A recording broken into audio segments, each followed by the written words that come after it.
Live Tamil cinema நேயர்களுக்கு வணக்கம்.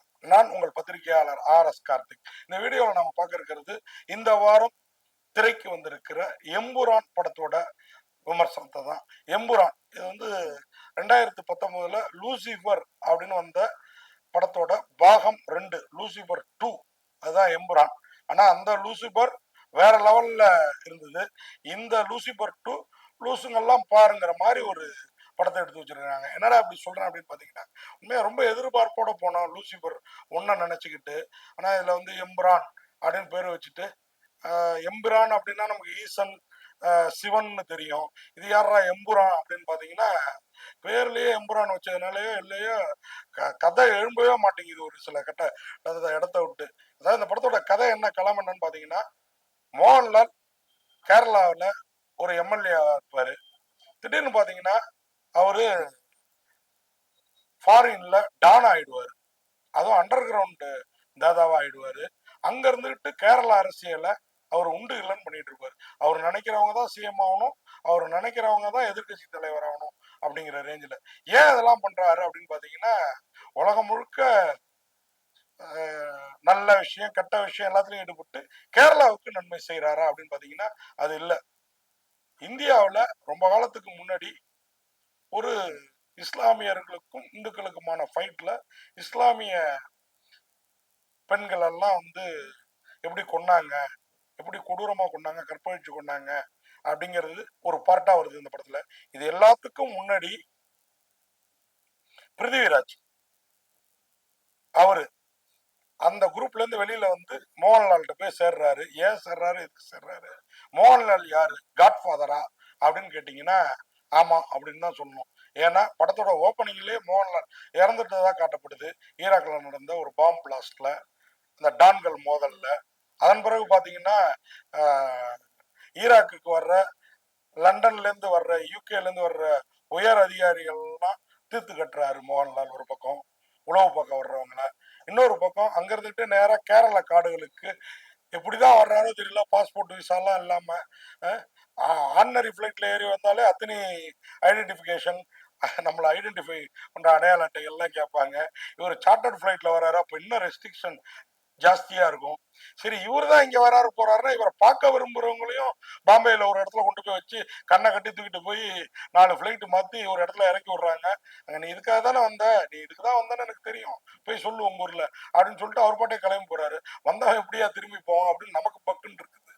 இந்த மாதிரி ஏகப்பட்ட சீன்ஸ் ஒரு டானை பயங்கரமா பில்டப் பண்ணிருக்காங்க. அந்த சீன்ஸ்லாம் ரொம்ப ரிச்னஸா இருக்குது. ப்ரொடியூசர் காசுல உலகத்தை சுத்தி பார்த்துருக்குறாங்க. பிருத்திவிராஜ் சுகுமாரன் இந்த படத்தோட இயக்குனரும் இன்னொரு கதாநாயகருமான பிருத்திவிராஜ் சுகுமாரனும் நம்ம மோகன்லாலும். ஆனா அதுக்கேத்த இன்புட் கிடைக்குதா, அவுட்புட்ல இருந்து வருமானம் வருமானது கேட்டீங்கன்னா என்ன கேட்டா ரொம்ப கஷ்டம் தான் சொல்லணும். ஏன்னா இந்த கதை கேரள அரசியல ஐஎஃப்ஓன்னு ஒரு கட்சி, இன்னொரு கட்சி இதெல்லாம் சொல்லுது. இங்க ஒரு கட்டத்துக்கு மேல நமக்கு படத்துல இந்துக்களை குறி வச்சு தாக்குறாங்களோ, குறிப்பா பிஜேபி கட்சியை தாக்குறாங்களோ அப்படின்ற எண்ணம் ஏற்படுற மாதிரி இந்த கதையை பண்ணிருக்கிறாங்க. அது ஏன் என்னத்துக்குன்னு தெரியல. அந்த ஊர் அரசியல்ல பிஜேபி இன்னும் பெருசா ஆளாகவே இல்லை. சுரேஷ் கோபி ஒருத்தர் தான் எம்பி ஆயிருக்கிறாரு. அது பொறுக்காம தான் நம்ம பிருத்திவிராஜ் சுகுமாரனும் மோகன்லாலும் இப்படி ஒரு படத்துல இறங்கி செஞ்சிருப்பாங்களோன்னு தோணுச்சு நமக்கு. ஆனாலும் இந்த படம் பேன் இந்தியா படம் அப்படிங்கிறதுனால கொஞ்சம் தமிழுக்கு தேவையான நம்ம முல்லை பெரியாறு டேம் இந்த விஷயங்களையும் இழுத்து கோத்து வாங்கி மஞ்சு வாரியார் எல்லாம் இருக்கிறாங்க படத்துல. 1000 இருந்தும் வசதிகள் இருந்தும் இந்த படத்துல தொழில்நுட்ப குழுவினர்லாம் பாத்தீங்கன்னா சுஜித் வாசுதேவ் அவர் தான் ஒளிப்பதிவாளர், படத்தொகுப்பாளர் அகிலேஷ் மோகன், கலை இயக்கம் மோகன்தாஸ், ஸ்டன் இயக்குனர் ஸ்டன் சில்வா. ஸ்டன் சீன்லாம் வேற லெவல்ல இருக்குதுங்க. ஆமா, அதை சொல்லணும். துப்பாக்கி இருந்தாலும் கையால ஃபைட் போடுறது தானே எவ்வளவு பெரிய டான் ஆனாலும் நம்ம ஊர் ஹீரோக்களோட வேலை. அதை மலையாள ஹீரோவான மோகன்லாலும் செஞ்சிருக்கிறாரு. அதே மாதிரி நிர்மல் சகாதேவ் அவருடைய கலை இயக்கம் படத்துல பாராட்டப்பட வேண்டிய விஷயம். இசையமைப்பாளர் தீபக் தேவோட பேக்ரவுண்ட் மியூசிக் பிஜிஎம்மும் பிரமாதம். இந்த படம் மலையாளம், தமிழ், தெலுங்கு, ஹிந்தி, கன்னடம் ஆகிய மொழிகள்ல பிரம்மாண்டமான பேன் இந்தியா படமா வெளிவந்துச்சு.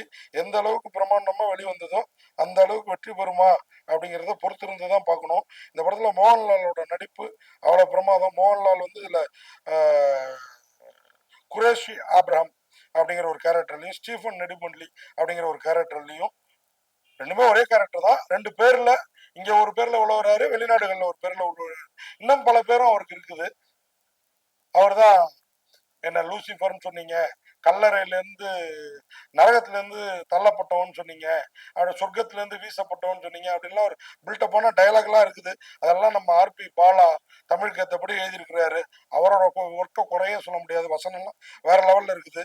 பிருத்திவிராஜ் சுகுமாரன் அவர் வந்து அந்த இஸ்லாமியர்கள் இஸ்லாமியரா இந்துக்களால் பாதிக்கப்பட்ட இஸ்லாம் குடும்பத்திலேருந்து உயிர் பழிச்ச ஒரே ஒருத்தரா மோகன்லால்கிட்ட போய் ஜாயின் பண்றாரு.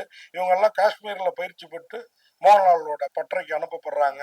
அங்க வந்து இந்த மாதிரி ஏமன் ஓமன் இந்த மாதிரி அரபு கண்ட்ரிஸ் எல்லாம் இவங்க வேற லெவல்ல வளர்ந்து இந்தியாவை என்ன பண்ண நினைக்கிறாங்க, இந்திய அரசியல்ல என்ன மாற்றத்தை உண்டு பண்ண நினைக்கிறாங்க இந்த படம் சொல்லி இருக்குது. டொவினா தாமஸ் கொஞ்ச நேரமே சிஎம்மா வந்து மோகன்லால் மிரட்டப்பட்டு தூக்கப்படுறாரு. அது இல்லாம இதுல கேம் ஆஃப் ட்ரோனஸ் ஜெரோம் பிளின் அவர் வந்து ஹாலிவுட் படத்தில் நடிச்சவர். அவர் முதல்ல இந்திய சினிமாவில் எம்ரான் மூலம் அறிமுகமாயிருக்கிறாரு. அபிமன்யு சிங் அவர் தாங்க ஓப்பனிங் சீன்ல அந்த இஸ்லாமியர்களை போட்டு தாக்குற அந்த கேரக்டர்ல வராரு. ஏன்னா என்ன கேட்டா இந்த மாதிரி ஏதோ ஹிஸ்டரியில ஒன்று ரெண்டு நடந்திருக்கலாம்.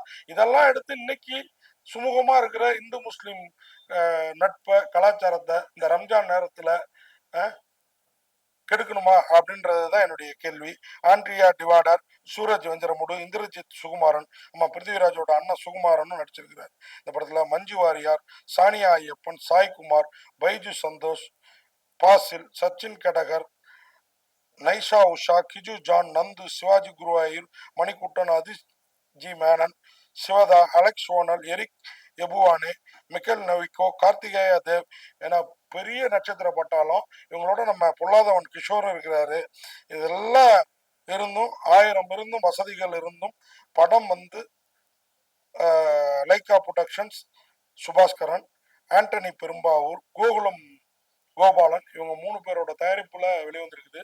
இது படம் ரிலீஸ் அப்போ லைக்கா விலகிட்டதெல்லாம் நியூஸ் சொன்னாங்க. என்ன உண்மைங்கிறது தெரியல. ஆனால் மிகுந்த பொருட்செலவு. அந்த பொருட்செலவை இந்த லூசிபர் 2 எம்புரான் எடுக்குமா இல்ல ரசிகரின் பிரான் அண்ணா வாங்குதாங்கிறத நீங்க படம் பார்த்து தெரிஞ்சுக்கோங்க. மோகன்லால் மாதிரி பெரிய ஹீரோக்கள் இந்த மாதிரி படங்கள்ல நடிக்கிறப்போ கொஞ்சம் நாம யாரு அப்படிங்கிறதையும் யோசிச்சு நடிக்கணும். அதே மாதிரிதான் பிருத்திவிராஜ் இயக்குனருக்கும் நான் சொல்றது. அவங்க யோசிச்சிருந்தா லூசிபர் மாதிரியே இந்த படமும் நம்மளை லூஸ் ஆக்காம வெற்றி பெற்றிருக்கும் அப்படிங்கிறது என் கருத்து. இப்படத்திற்கு பத்திரிகையாளர் RS கார்த்திக் எனது பார்வையில் 10க்கு 5 மதிப்பெண்கள் கொடுத்து விடைபெற. நன்றி, வணக்கம்.